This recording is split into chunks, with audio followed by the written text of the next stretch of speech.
In a small, quiet town where everyone seemed to know each other, life moved at a slow and predictable pace. But beneath the surface of this seemingly peaceful community lay secrets that no one wanted to talk about. Secrets rooted in prejudice and discrimination. For years, people had whispered about how certain individuals were treated differently because of the color of their skin or their cultural background. These whispers grew louder when it came to matters involving authority figures like police, officers, teachers, and judges. At the center of this story is a 14-year-old girl named Maya Thompson. She was an ordinary teenager with extraordinary courage. Bright, curious, and full of energy, Maya loved spending her time reading books, playing basketball with her friends, and helping her mom around the house. Her family was close-knit, consisting of her hard-working mother who juggled 2 jobs to make ends meet, and her younger brother Ethan, who looked up to Maya as his role model.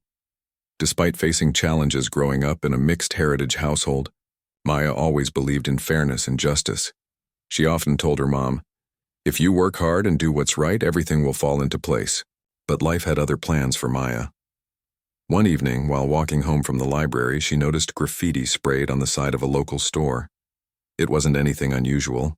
Kids in the neighborhood sometimes got into mischief, but this time things took a turn for the worse. A neighbor claimed they saw Maya near the scene and called the police. Before she knew it, Maya found herself accused of vandalism, a charge she vehemently denied. Her family stood by her side, insisting she was innocent, but the accusation quickly spiraled into something bigger than anyone expected. What made this case particularly troubling was the underlying tone of bias. Some residents began pointing fingers not just at Maya, but at her entire family, using stereotypes to justify their assumptions. Word spread fast, dividing the town between those who believed in Maya's innocence and others who were quick to judge based on appearances. The tension only escalated when the case landed in court, with Judge Thomas Whitaker presiding over the trial. Known for his strict rulings and cold demeanor, Whitaker had earned a reputation among locals as someone who didn't tolerate nonsense. However, there were also rumors swirling about him, whispers that he held unfair views toward minorities and often let those biases influence his decisions. As the day of the hearing approached, Maya felt a mix of fear and determination. Fear, because she knew the odds might be stacked against her, and determination because deep down she refused to let injustice win. Her public defender, a kind but overworked lawyer named Mr. Harris, tried his best to prepare her for what lay ahead. He warned her that the prosecution would come strong, painting her as someone she wasn't. Yet, despite all the uncertainty, Maya couldn't shake off the feeling that this moment would define more than just her fate. It could shine a light on the cracks in the system that so many had ignored for too long.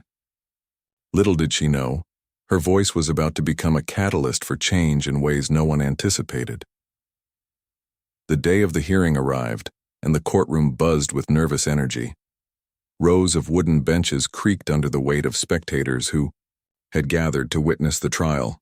Some were there out of curiosity, while others came with strong opinions already formed. Reporters scribbled notes in the corner, their pens moving quickly as they prepared to capture every detail. The air felt heavy, almost suffocating, as if everyone knew this case carried more significance than just one teenager's innocence or guilt. Maya sat at the defense table, her hands clasped tightly together.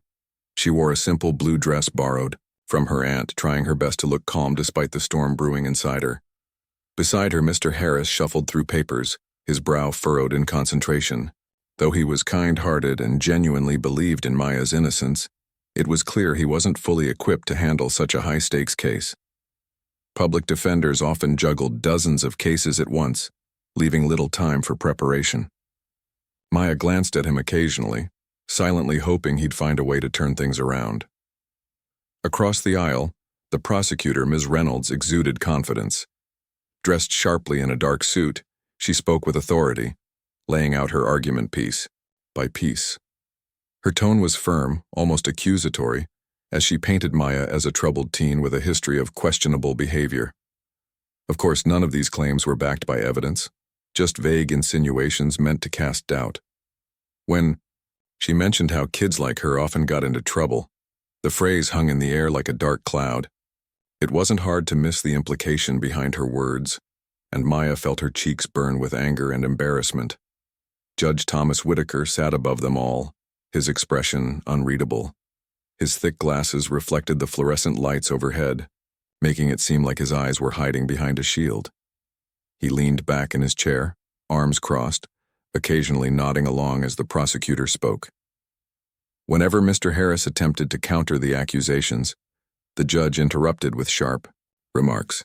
"Stick to the facts," he barked more than once, cutting off any attempt to humanize Maya or provide context.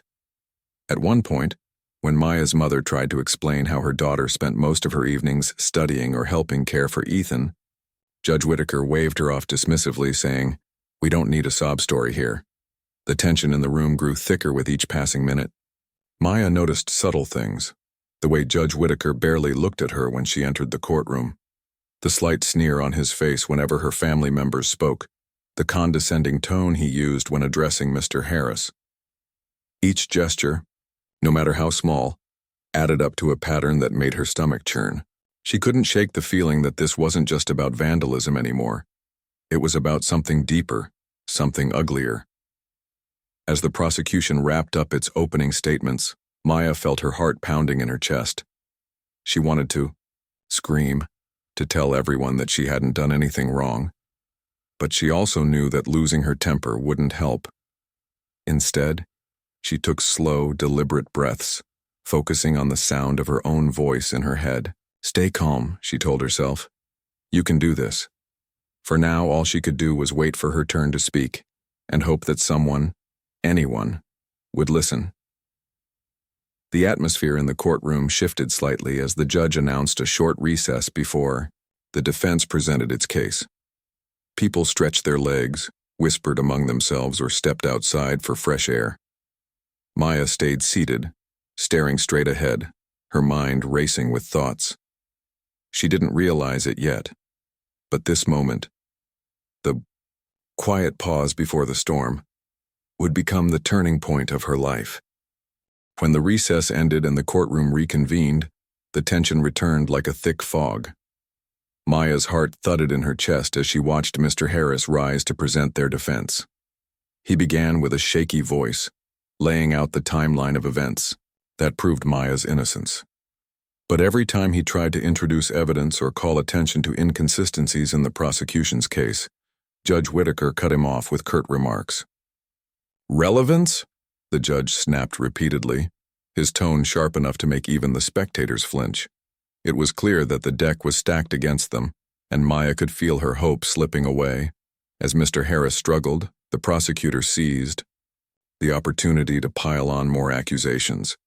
She spoke confidently, weaving a narrative that portrayed Maya as reckless and untrustworthy. Every word felt like a punch to the gut, especially when she insinuated that kids from certain backgrounds were prone to trouble. Maya's fists clenched under the table, her nails digging into her palms. She glanced at her mother sitting in the front row, who looked close to tears. Ethan, too young to fully understand what was happening, clung to their mom's arm, his wide eyes darting around the room. Finally, after what felt like an eternity, the judge turned to Maya. "Does the defendant have anything to say for herself?" he asked, his voice dripping with impatience. For a moment, Maya froze. All eyes were on her now. The judge, the lawyers, the reporters, the crowd. Her throat tightened and her mind went blank. What could she possibly say that would change anything? But then something shifted inside her. She thought about all the times she'd stood up for herself when someone doubted her abilities. She remembered the countless hours spent studying late, into the night, determined to prove wrong those who underestimated her. And most of all, she recalled the hurt in her mother's eyes whenever people judged their family unfairly. Slowly, Maya pushed back her chair and stood up, her legs trembling but her resolve firm. At first, her voice wavered. I didn't do this," she began, her words barely audible over the murmurs in the room. She cleared her throat and tried again, louder this time. "I didn't vandalize that store. I was walking home from the library because I had just finished a project for school." As she spoke, her confidence grew. She described how she loved learning, how she dreamed of becoming a lawyer someday so she could help people who couldn't fight for themselves. The courtroom fell silent, everyone leaning in to listen. Then, almost instinctively, Maya shifted gears. Instead of focusing solely on her innocence, she addressed the larger issue looming over the trial. "It doesn't feel fair," she said, her voice steady now. "It feels like you've already decided what kind of person I am without even knowing me. Like you're looking at my skin color or where my family comes from and using that to decide if I'm guilty or not." Her words hung in the air, heavy and undeniable. Judge Whitaker stiffened in his seat, his pen pausing mid-sentence on the notepad in front of him. The prosecutor shifted uncomfortably, while Mr. Harris stared at Maya, equal parts surprised and proud. Even the spectators exchanged glances, some nodding subtly in agreement. For the first time that day, the power dynamic in the courtroom shifted. Maya wasn't just a frightened teenager anymore. She was a force to be reckoned with. Her courage inspired her to keep going. "I know I'm not perfect," she continued, her voice gaining strength. "But I deserve to be treated fairly, just like anyone else. If I made a mistake, show me proof. Don't punish me because of assumptions or stereotypes." With each sentence, Maya reclaimed a piece of her dignity, refusing to let fear silence her. She didn't realize it yet, but her bravery was about to spark something far bigger than herself. As Maya's voice filled the courtroom, the atmosphere shifted dramatically. Her words weren't just a defense of her innocence. They were a direct challenge to the biases that had shaped the entire trial. Judge Whitaker, who moments earlier seemed untouchable in his position of authority, now looked visibly uneasy. His pen hovered awkwardly over his notepad as he struggled to maintain his composure. The confident sneer that had lingered on his face throughout the proceedings began to falter. Maya didn't stop there. Emboldened by the silence around her, she took a deep breath and turned her focus squarely on the judge. "You keep interrupting my lawyer and dismissing everything we say," she said firmly, her eyes locked onto his. "But when the prosecutor talks, you nod along like you already agree with her. Why is that?" Her question hung in the air, sharp and unyielding. For the first time, the judge was being called out, not by a seasoned attorney or a community leader, but by a 14-year-old girl standing alone at the defense table. Judge Whitaker shifted uncomfortably in his chair, his face reddening slightly. He tried to regain control, raising a hand to signal for her to stop. "Young lady," he began, his tone stern, "this is not the time or place." "It is the time," Maya interrupted, surprising even herself with her boldness. Gasps rippled through the courtroom, but she pressed on. "You're supposed to be fair. That's your job. But I've seen how you treat people who look like me. You act like our voices don't matter." She paused, letting her words sink in before continuing. "My mom works 2 jobs to take care of us, and my brother looks up to me because I work hard in school. We're good people, but you wouldn't know that because you haven't even tried to listen." The room was so quiet you could hear the faint hum of the fluorescent lights overhead. Spectators exchanged glances, some nodding in agreement, others looking shocked at the audacity of this teenager confronting a figure of such authority. Even the bailiff standing near the door seemed frozen, unsure of what to do next. Judge Whitaker cleared his throat, attempting to assert dominance. "Miss Thompson, I must remind you that respect for the court is non-negotiable." "Respect goes both ways," Maya shot back without missing a beat. Her voice was calm but firm, carrying an authority that belied her age. "How can I respect a system that doesn't respect me? How can anyone trust you if you only give fairness to some people and not others?" Her gaze never wavered as she stared directly at him, refusing to back down. By now, the prosecutor, Ms. Reynolds, sat stiffly in her seat, avoiding eye contact with anyone. It was clear she hadn't anticipated this turn of events. Mr. Harris, Maya's public defender, leaned forward slightly, watching her with a mix of admiration and disbelief. He had prepared her to defend herself against the charges, but no one could have predicted this moment. A young girl dismantling the very foundation of bias in front of everyone. Finally, Maya delivered the line that would leave the entire courtroom frozen in stunned silence. "If you can't treat everyone equally under the law," she said, her voice ringing out clearly, "then maybe you shouldn't be wearing that robe." The words hit like a thunderclap.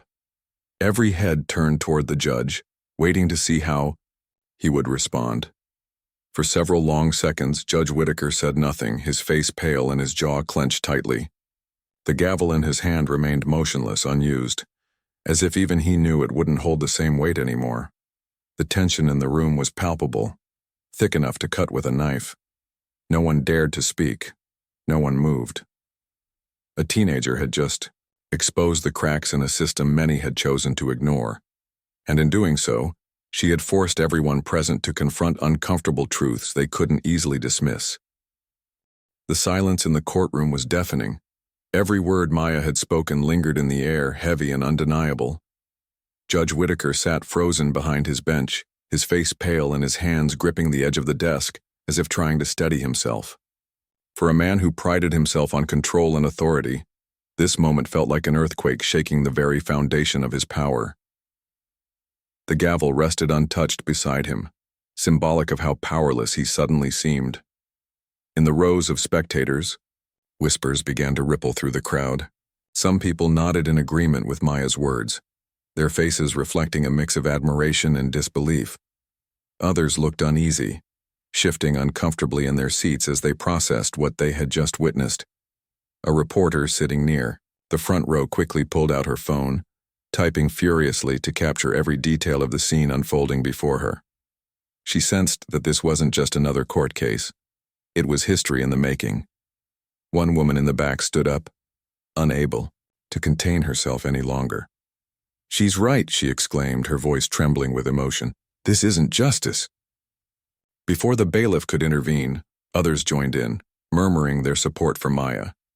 The judge slammed his gavel once, twice, but it barely registered over the growing murmur of voices. It was clear that the tide had turned. The people in the room were no longer passive observers. They were participants in something much bigger than a single trial. Outside the courthouse, news spread fast. The reporter's video clip of Maya's speech went viral within minutes, shared across social media platforms by outraged citizens demanding accountability. Hashtags like "Charging Justice for Maya" and "Expose the Bias" began trending nationwide, drawing attention not only to Maya's case but also to the systemic issues plagued by prejudice. Journalists flocked to the small town, eager to uncover more about Judge Whitaker's record. Old cases resurfaced, with former defendants coming forward to share stories of unfair treatment. One man recounted how he received a harsh sentence for a minor offense, while a white counterpart walked away with a slap on the wrist for a similar crime. Another described being dismissed mid-testimony after the same judge rolled his eyes and muttered under his breath. Back inside the courtroom, Judge Whitaker struggled to regain order. His usual commanding presence had crumbled under the weight of Maya's courage. When he finally spoke, his voice lacked its earlier sharpness. "Court is adjourned," he announced abruptly, avoiding eye contact with anyone as he stood to leave. But even as he retreated to his chambers, the damage was done. The cracks in his reputation and the system he represented were now impossible to ignore. That evening, local news channels aired clips of Maya's speech alongside interviews with community members. Her mother appeared briefly, tears streaming down her face as she hugged Ethan tightly. "I'm so proud of my daughter," she said simply, her voice breaking. She stood up when no one else would. Neighbors who had once whispered doubts about Maya's innocence now apologized to the family, admitting they had been wrong to judge too quickly. As the sun set over the small town, the streets buzzed with conversation. People gathered in coffee shops, parks, and living rooms discussing what had happened and what needed to change. Maya's bravery had ignited a spark, a call to action that couldn't be ignored. While the fight for justice was far from over, one thing was certain. The quiet town where racism had long been swept under the rug was about to face a reckoning. And at the center of it all stood a 14-year-old girl who refused to stay silent. Days following the trial transformed the small town in ways no one could have predicted. Maya's courageous stand against Judge Whitaker became a rallying cry for justice, sparking conversations that many had avoided for years. Social media played a pivotal role, amplifying her voice far beyond the confines of the courtroom. Clips of her speech were shared millions of times, accompanied by captions like, "Courage has no age limit," and "This is what bravery looks like." People from all over the country weighed in, praising Maya's poise and determination while calling out the systemic racism she had exposed. Local leaders, who had previously stayed silent on issues of bias within the justice system, found themselves under intense scrutiny. Community meetings were hastily organized, drawing large crowds eager to discuss how they could create meaningful change. At one such gathering, a retired teacher named Mrs. Peterson stood up to speak. "I've lived here for 30 years, she said, her voice trembling with emotion. "And I'm ashamed it took a child to show us what we've been ignoring. We can't let this moment pass without action." Meanwhile, journalists dug deeper into Judge Whitaker's past rulings. What they uncovered painted a troubling picture. Case after case revealed patterns of disparity. Harsh sentences for minority defendants contrasted sharply with leniency shown to white offenders committing similar offenses. Former colleagues described him as someone who often made offhand remarks, laced with prejudice during private conversations. One former court clerk recounted how he once dismissed a domestic violence victim's testimony because she didn't look credible, only to later praise a wealthy businessman's honesty, despite conflicting evidence. Under mounting pressure, the Judicial Oversight Committee launched an official investigation into Whitaker's conduct. The process was swift and thorough, fueled by public outrage and undeniable evidence. Within weeks, Whitaker was suspended pending further review, his name tarnished by the very biases he had tried to conceal. While some argued that removing him wasn't enough, that the entire system needed reform, the suspension marked a significant step forward. It sent a clear message. Accountability matters, even at the highest levels of authority. For Maya and her family, life began to shift in unexpected ways. The charges against her were dropped almost immediately, as the prosecution's case crumbled without solid evidence, but more importantly, she became a symbol of hope and resilience. Strangers approached her at the grocery store or stopped her on the street to thank her for speaking up. Teachers invited her to talk to their students about standing up for what's right, and community organizations offered scholarships in her name. Her mother joked that their phone hadn't stopped ringing since the trial, though there was pride in her voice every time someone praised Maya's courage. Despite the newfound attention, Maya remained grounded. She continued going to school, helping Ethan with his homework and dreaming of becoming a lawyer. Yet she also embraced her role as an advocate, using her platform to push for broader reforms. When asked how she felt about everything that had happened, she smiled softly and said, "I didn't do this for fame. I did it because it was the right thing to do. If my words can help make things fairer for others, then it's worth it." As the weeks passed, the town started to change, not overnight, but gradually. Conversations about race and fairness became more open, less hushed. Schools introduced programs to teach students about equality and justice, while local businesses pledged to support diversity initiatives. Even the courthouse, once seen as a symbol of inequality, began hosting workshops to educate staff about implicit bias. Though challenges remained, the seeds of progress had been planted, and Maya's bravery had watered them generously. For the first time in years, the town felt alive with possibility. And at the heart of it all was a young girl who refused to stay silent when faced with injustice.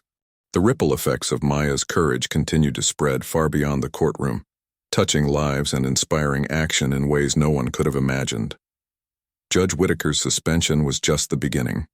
The investigation into his conduct uncovered a pattern of discriminatory behavior that shocked even those who had suspected bias in the justice system. Files revealed cases where he had dismissed evidence favorable to minority defendants, imposed disproportionately harsh sentences, and made derogatory comments during private deliberations.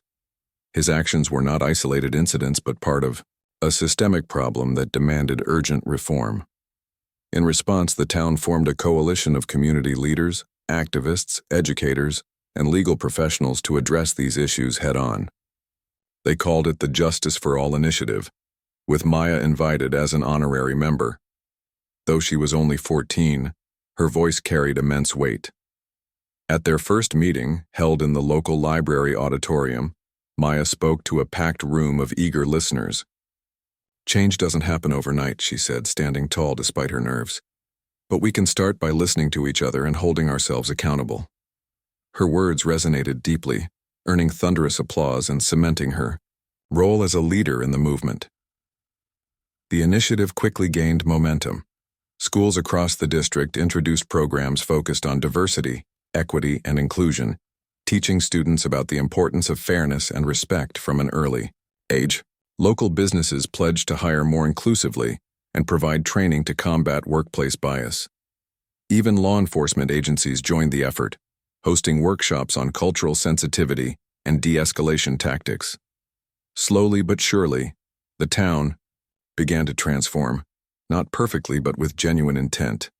Maya also found herself thrust into the national spotlight. News outlets invited her to share her story on talk shows and podcasts, amplifying her message to millions of viewers. She spoke at rallies organized by civil rights groups, standing alongside seasoned activists who marveled at her poise and wisdom. Despite the growing attention, Maya stayed humble, always crediting her family and community for supporting her journey.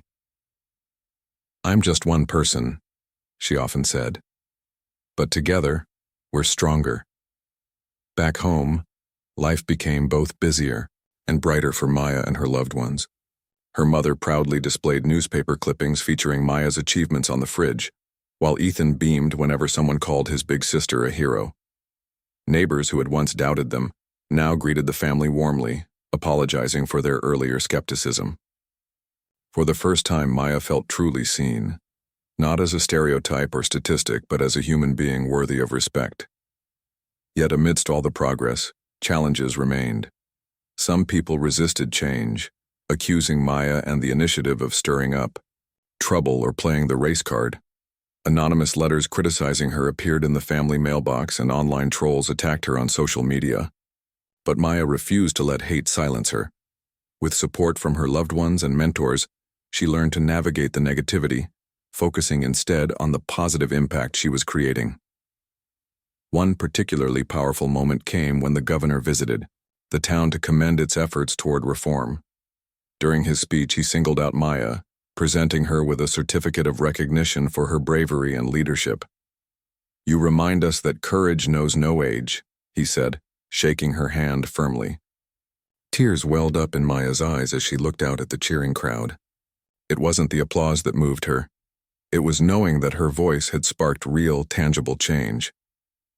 By the end of the year, the Justice for All initiative had expanded beyond the town, inspiring similar movements in neighboring cities. Laws were proposed to increase transparency in judicial proceedings, and funding was allocated to support underrepresented communities. None of this would have been possible without Maya's bold stand, a reminder that even the smallest voice can ignite a revolution. Though the road ahead was still long, hope filled the air. The town, once divided by prejudice, now stood united in its pursuit of justice. And at the center of it all was a young girl who dared to speak truth to power, proving that courage and conviction could light the way forward. Months after the trial that changed everything, Maya found herself reflecting on how much her life, and the lives of those around her, had transformed. What began as a nightmare had turned into an opportunity to inspire and lead. She no longer saw herself as just a teenager navigating school and family responsibilities. She was now a symbol of resilience, determination, and hope. Yet despite the praise and recognition, Maya remained grounded, always reminding herself why she had spoken up in the first place: to fight for fairness. Her days were busier than ever. Between attending classes, helping Ethan with his math homework, and giving talks at community events, Maya balanced her new role as an advocate with the simplicity of being a kid. Her speeches became legendary, not because they were polished or rehearsed, but because they came straight from her heart. At one high school assembly, she told the students, "You don't have to wait until you're older to make a difference. If something feels wrong, speak up. Even if your voice shakes, even if you're scared, it matters." the auditorium, erupted in applause, and dozens of students lined up afterward to thank her for empowering them. The town itself felt different. Conversations about race and equality were no longer taboo, they were encouraged. Local leaders worked tirelessly to implement the changes proposed by the Justice for All initiative, ensuring that everyone, regardless of background, was treated with dignity and respect. Schools introduced mentoring programs pairing younger students with older peers to foster understanding across cultures. Businesses hosted job fairs aimed at giving opportunities to underrepresented groups. And the courthouse, once a symbol of division, became a place where transparency and accountability reigned supreme. For Maya's family, life improved in ways they never imagined. Her mother received promotions at work, finally earning the recognition she deserved. Neighbors who had once kept their distance now invited them over for barbecues and holiday gatherings. Ethan, inspired by his sister's bravery, started standing up for classmates who were bullied at school. "Maya says we can all be heroes," he proudly told his teacher during parent-teacher night. It was clear that Maya's courage had not only changed her own life but also strengthened the bonds within her family and community. Yet Maya knew the fight wasn't over. Racism and bias weren't problems that could be solved overnight. They required constant vigilance and effort. Every time she heard about another case of injustice elsewhere, it fueled her determination to keep pushing for change. She began working with national organizations focused on criminal justice reform, using her story to highlight the importance of addressing systemic inequality. Though she sometimes felt overwhelmed by the enormity of the task, she reminded herself of the progress already made. "Even small steps matter," she often said. "As long as we're moving forward, there's hope." One evening, as the sun dipped below the horizon, Maya sat on the porch with her mom and Ethan. They laughed about old memories and dreamed about the future.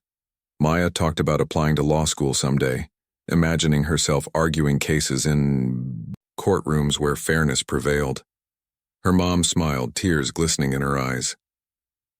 "I always knew you'd change the world," she said softly. Maya shook her head, laughing. "Not me alone," she replied. "All of us together." That night, as Maya lay in bed staring at the ceiling, she thought about how far she'd come. From a frightened girl accused of vandalism to a fearless advocate for justice, her journey had been anything but easy. But through every challenge, she had discovered something profound: the power of a single voice. One person speaking truth could ripple outward, touching hearts, shifting perspectives, and sparking movements. As sleep took hold, Maya whispered to herself, "We're just getting started." And deep down, she knew it was true. The fight for justice was ongoing, but with each passing day, more people joined the cause, inspired by a 14-year-old girl who refused to stay silent.